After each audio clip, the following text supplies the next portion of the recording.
వీక్షకులకు నమస్కారం. నల్లేరు పచ్చడి తయారీ అనమాట. ఈ పచ్చడి తయారీ చేయడానికి ముందుగా నల్లేరు కావాలి. నల్లేరు మేము తెచ్చుకుని పెంచుకున్నాం అనమాట. ఇదిగో చూడండి, నల్లేరు చెట్టు కట్ చేసేసింది, గుర్తుంది కదా, గుర్తు కనిపిస్తుంది కదా. దీన్ని పీలర్తో పైన తొక్కులన్నీ పీల్ చేసుకోవాలి. కానీ ఆ సమయంలో మీరు చేతి గ్లౌజులు వేసుకుని చేసుకోవడం మంచిది, ఎందుకంటే దురదలు పుడతాయి అన్నమాట. దీన్ని నూనెలో కొద్దిగా కరివేపాకు, కొత్తిమీరాకు, పసుపు, ఉప్పు, చింతపండు వేసుకుని బాగా డీప్గా ఫ్రై చేసుకోవాలి.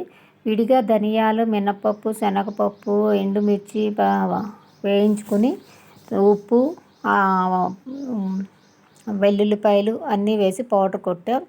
ఆ తర్వాత ఆరిపోయిన ఈ వేపిన నల్లేరు మిశ్రమాన్ని, ఆ పప్పుల పొడిని రెండు కలిపి కొద్దిగా నీరు కలుపుకుంటూ బాగా మిక్సీకి వేసాం.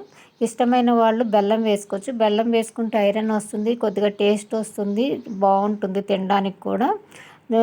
మేము బెల్లం వేసుకున్నాము.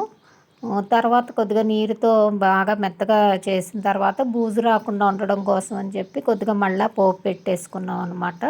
పోపులో ఒక నిమిషం దీన్ని మగ్గనిచ్చాము, తడి ఉంటుంది కాబట్టి బూజు రాకూడదని. దీన్ని రోజు రెగ్యులర్గా ఇష్టం వచ్చినట్టు తినకూడదు.